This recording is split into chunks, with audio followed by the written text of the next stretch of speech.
This episode is supported by MonsterJoysticks.com. Level up your Raspberry Pi with our all-in-one arcade kit using genuine Sanwa arcade parts.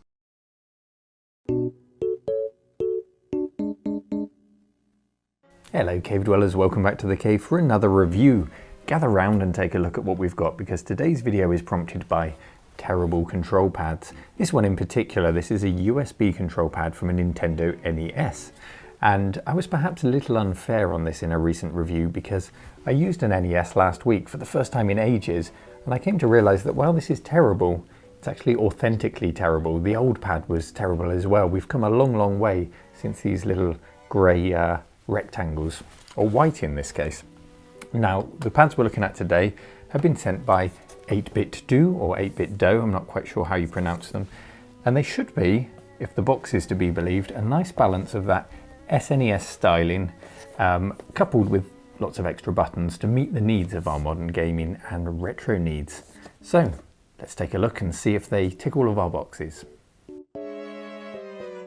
These are the SN and SF30 Pro Bluetooth gamepads, the difference being purely cosmetic, as we'll see shortly. They've been sent to me by 8BitDo, and I should add here that although they were donated, this review is impartial and all views are my own, as they are in all of my reviews. Just ask the companies who no longer talk to me.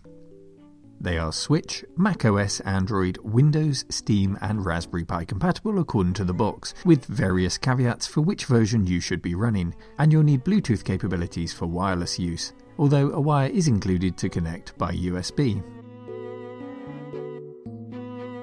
Let's get them out of their boxes then for a closer look. They are of course SNES style controllers, but we've got lots of extras on here, most obviously those analog sticks, and I'm making removing this plastic look way harder than it should.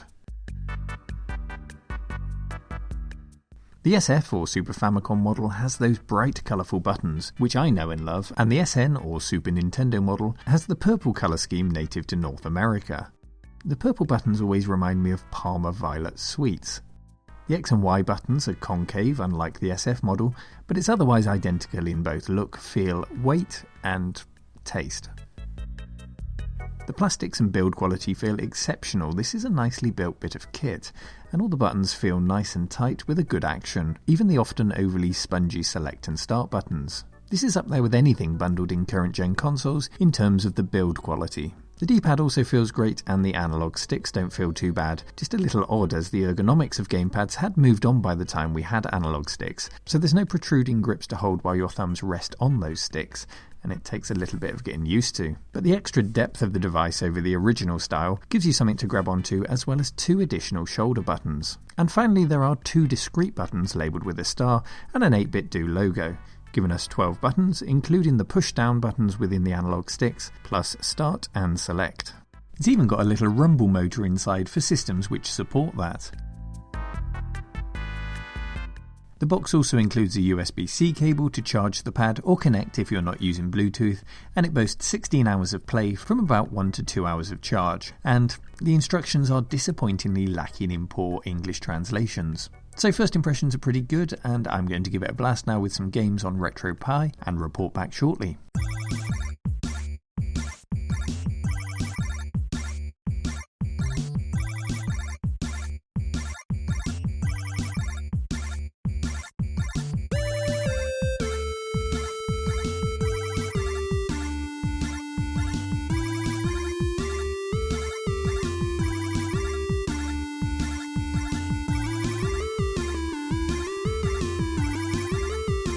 My immediate thoughts then were that this was very good. The device plays as well as it feels on my RetroPie setup, and with a USB cable it's plug and play. I had a lot of fun.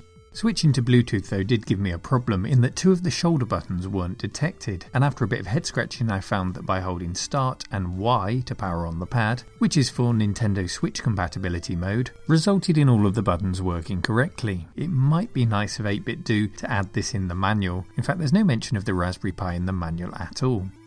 A spot of N64 gaming put the analog sticks to the test, and they felt just great, as did the Bluetooth latency and reliability. For my level of gaming, it all felt very nice indeed.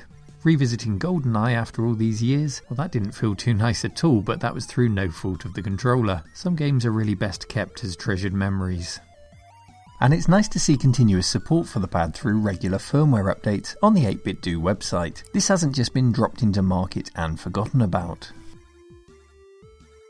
Finally, a turbo or auto fire mode can be enabled on any of the buttons as an added bonus and a nice feature for tired fingers.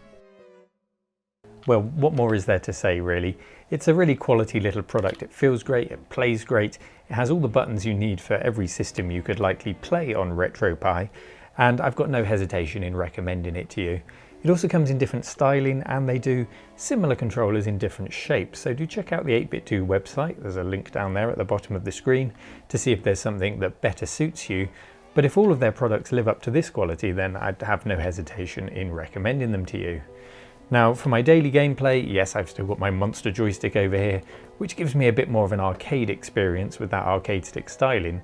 But if I was going over to a mate's or staying at a hotel, I'd certainly take my little NES case and my two 8BitDo controllers, and I know I'd have a good time without any complications getting that set up and running. If you own these pads and would like to share your experiences, good or bad, then please do leave a comment below to help others make a decision when purchasing. The next review in the cave will likely be this. It's the GPD XD Plus handheld, and if you have any experience of this, please also leave a comment, because I'd like to chat to you about your experiences with it so that we can make a good video to help others. As always, I hope you enjoyed your time in the cave here today. Thank you for visiting, and take care.